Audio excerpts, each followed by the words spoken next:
जिज्ञासु को जानना होता है, मुमुक्षु को मुक्ति चाहिए होती है। मुमुक्षु उतना जानना चाहता है जितने में मुक्ति हो जाए, और जिज्ञासु का कोई अंत नहीं है जिज्ञासा का, उसको सब कुछ जानना है। जो जिससे मुक्ति हो जाए वो भी जानना है, और जिससे बंधन होते हैं वो भी जानना है, सब जानना है उसको। तो व्यक्ति को जिज्ञासु होना है, मुमुक्षु होना है, तो मैं कहूँगा दोनों होना है। दोनों मैंने बताया है, दोनों गुण होने चाहिए किसी भी शिष्य में। और बाद में ये भी विवेक आ जाना चाहिए कि कहाँ पे रुकना है मुझे, मुक्ति महत्वपूर्ण है या ज्ञान महत्वपूर्ण है, ये विवेक बाद में आ जाना चाहिए। शुरू में तो हम कहते हैं हाँ जिज्ञासा होनी ही चाहिए, जानने की इच्छा नहीं होगी तो क्यों आएगा कोई। मुक्ति की इच्छा बहुत है, लेकिन मुझे बस मैं आपके चरण छूना चाहता हूँ, मुक्ति दिला दीजिए, ऐसे भी लोग मिलते हैं। अरे नहीं, जानना पड़ेगा आपको। नहीं मैं जानना नहीं चाहता, ये देखिए ये कार्यक्रम है, लिखना पड़ेगा, ये शास्त्र पढ़ना पड़ेगा, संस्कृत आनी चाहिए। नहीं मुझे वो सब नहीं, मुझे मुक्ति दीजिए। अब नहीं होगी उसकी मुक्ति, अब नहीं होगी। अब ऐसे लोगों को दूसरा मार्ग दिखा दिया जाएगा जहाँ पे कुछ करना नहीं पड़ता। अच्छा मुक्ति चाहिए, जाइए ईश्वर भक्ति कीजिए, अब ईश्वर ही मुक्ति प्रदान करते हैं और कोई नहीं प्रदान कर सकता मुक्ति, ऐसा बोल के उसको भेज दिया जाता है।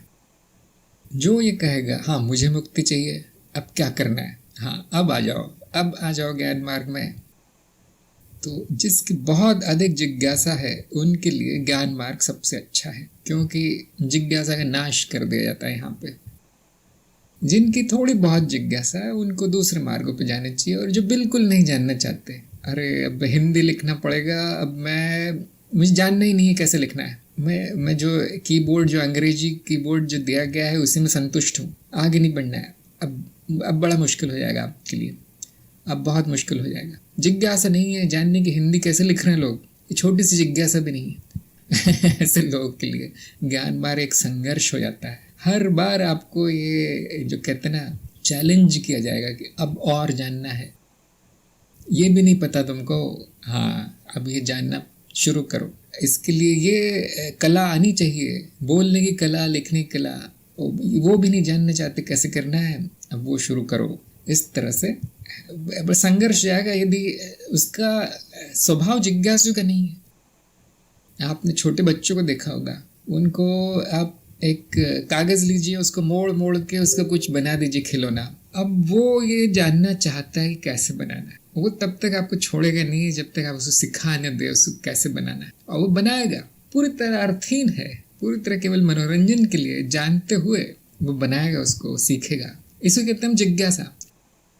प्रश्न नहीं है वहाँ पर, क्यों सीखूं मैं, इससे मुझे क्या मिलेगा, ये प्रश्न नहीं है। बड़ा मासूमियत उसमें है। नहीं इन्होंने बना दिया, मुझे जानना है कैसे बनाना है खिलौना कागज मोड़ के। सभी बच्चे ऐसे ही होते हैं, जिज्ञासु होते हैं। तो ये कहीं मर जाती है जिज्ञासा हमारी बड़े होते होते, और अहम भाव आ जाता है, मुझे क्या मिलेगा, मुझे क्या मिलेगा। और ये जो अहम भाव है ये आपको जानने से रोकता है। अरे यहाँ तो मुझे कुछ नहीं मिलेगा, क्यों जाऊँ मैं यहाँ, क्यों जानूँ मैं, क्यों पढ़ूँ।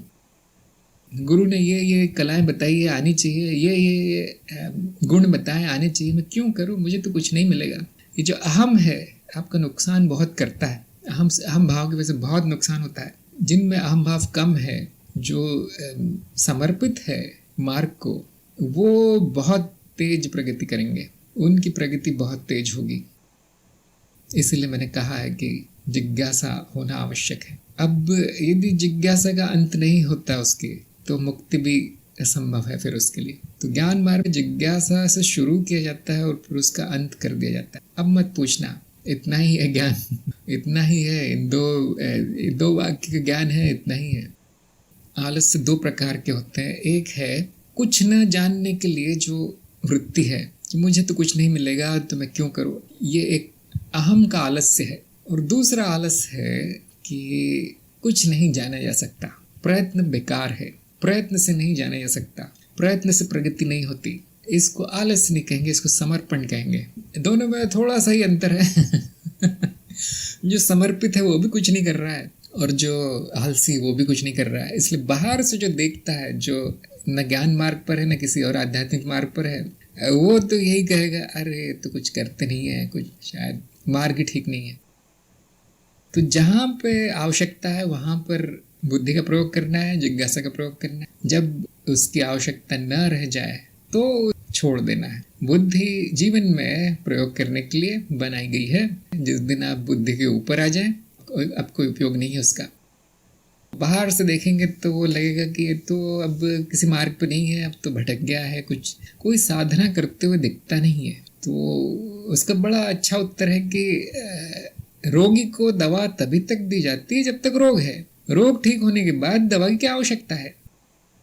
आप तो ध्यान करते नहीं है। ध्यान तो उपाय है, ध्यान आपको किसी अवस्था तक पहुंचाने के लिए। या तो इस तरह से जब उत्तर आ गया, अब जिज्ञासा का क्या फायदा, अब बुद्धि का क्या फायदा? तो जो आगे बढ़ गए हैं वो भी कुछ करते दिखाई देते हैं, और जो जिनको मार्ग भी नहीं मिला है, जो सांसारिक है, वो भी कुछ करते नहीं दिखाई देते, या फिर अपनी ऊर्जा जो है नष्ट करते हुए दिखाई देते हैं सांसारिक लोग। आध्यात्मिक लोग ये सब नहीं करते, जो आवश्यक है उतना ही करते हैं। ये फ़र्क है।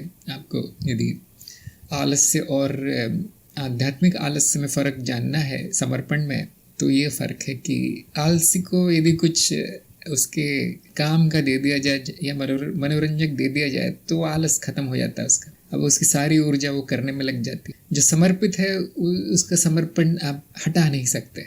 वो कुछ करता हुआ नहीं दिखाई देगा, कुछ भी नहीं करेगा। वो कितना भी आकर्षक हो, कितना भी उसकी कोई वासना ही नहीं बची। तो क्या आलसी की वासनाएं बहुत हैं, क्यों नहीं करना चाहता कुछ? क्योंकि वहां पर वो पूरी नहीं हो रही है। ध्यान रखिए, घर में कोई बैठा है, काम नहीं कर रहा है, कुछ करने को कहा गया वो नहीं करना चाहता, उस पर क्या हम ठप्पा लगाते हैं, आलसी है। जैसे उसका दोस्त आता है, बुलाता है, चलो खेलने चलते हैं, वो पूरा दिन खेलेगा, पूरा दिन घूमेगा। महिलाओं के कॉलेज के आगे वो दिन भर बैठेगा, थकेगा नहीं। ये तो आलस नहीं है।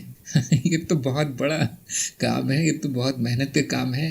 अब कहाँ चला गया आलस? जबकि जो साधक है, जो समर्पित है, कितनी बड़ी विद्या उसके सामने ले आई है, कितनी बड़ी साधना, कितना बड़ा शास्त्र ले आई है। हाँ रख दो, देखूंगा मैं कल, और कल नहीं आता उसका कभी। उसको नहीं हटा सकते आप, क्योंकि वहाँ पे वो ऊर्जा जल गई है, खप गई है पूरी जानने की।